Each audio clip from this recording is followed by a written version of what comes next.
हे चला आज बनवूया थालीपीठ.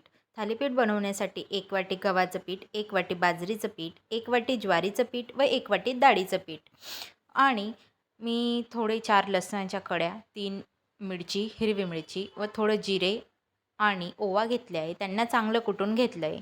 आपण जे पिठाचे मिश्रण घेतलेले होते त्यात ते मिरचीचे ओबडधोबड केलेले कूट टाकून घेऊया आणि चवीनुसार त्यात आपण नमक टाकूया.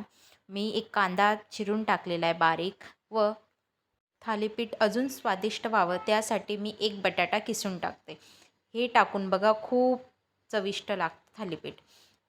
नंतर मी थोडं हळद घेतलेलं आहे व थोडं चिमूटभर मिरची पावडर घेतली आहे. ते मला थोडं स्पायसी हवं होतं म्हणून मी अजून थोडं तिखट वाढवलं. थालीपीठ करण्यासाठी एक सुती कापडा घेऊया आणि त्या कापडावरती थोडंसं पाणी शिंपडून आपल्या हातांना ओलं करून त्या पिठाचा गोळा हळूहळू गोल आकारात आपण ते थालीपीठ थापडून घेऊया. तव्यावरती थोडंसं तेल टाकलं आहे मी. तवा गरम झाला आहे. झालेलं थालीपीठ त्यावर टाकूया. हळू हाताने व्यवस्थित ते आपण तव्यावरती टाकून घेऊया.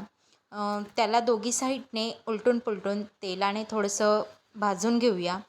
थालीपीठ आपलं खरपूस झालं की त्याला परत आपण उलटून घेऊया. उलटपालट करून आपण असेच सर्व थालीपीठ तयार करून घेऊया.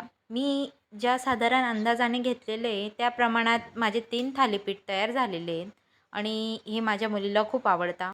थोडे थोडे तेल टाकून दोघी साईडने खरपूस असं भाजून घेऊया. त्यांचा कलर चेंज झाल्यानंतर आपण ते काढून घेऊया आणि आपले थालीपीठ तयार आहे. तुम्ही पण नक्की ट्राय करा.